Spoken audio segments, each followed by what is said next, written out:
తెలుసు కదండి, ట్రెండింగ్ శారీస్ అన్నమాట. ఆల్రెడీ మనం పిక్స్ తోటి చాలా శారీస్ సేల్ చేసాము. సో వీడియో చాలా మంది అడుగుతున్నారు కాబట్టి వీడియో తీస్తున్నాము. Milk white viscose organza saris అండి. చాలా లైట్ వెయిట్ ఉంటుంది, చాలా అంటే చాలా లైట్ వెయిట్.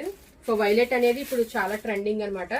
దీని మీద వైలెట్ ఫ్లవర్సే కాకుండా మొత్తం ఆల్ ఓవర్ ఇలాగా జరీ ఫ్లవర్స్ కూడా వస్తాయి అనమాట. జరీ ప్రింట్ తోటి ఫ్లవర్స్ వస్తాయి. సో ఇది మంచి క్వాలిటీ ప్రింట్ అండి. ఏమి మనకు వాషింగ్ లో అయితే పోదు, ఎవ్వరు కంగారు పడక్కర్లేదు. సో దీనికి హైలైటెడ్ గా బ్లౌజ్, ఎంబ్రాయిడరీ బ్లౌజ్ అయితే వస్తుంది. వైలెట్ సాఫ్ట్ సిల్క్ అండి, ఇంకా సాటిన్ సిల్క్ లాగా ఉంది, అంత సాఫ్ట్నెస్ అయితే ఉంది. సో కట్టుకుంటే మనకి శారీ వ్యూ అయితే ఈ విధంగా ఉంటుందండి. మొత్తం శారీ అంతా కూడా వైలెట్ ఫ్లవర్స్ తోటి, ఈ జరీ ప్రింట్ తోటి సూపర్ డూపర్ హైలైటెడ్ గా ఉంది. సో కలర్ అయితే ప్యూర్ మిల్క్ వైట్ అయితే ఉంది. దీనికి ఆ colour combination violet colour blouse అనమాట. సో ఇది blouse part. So single matching అండి, ఇందులో కలర్ ఆప్షన్ అయితే లేదు.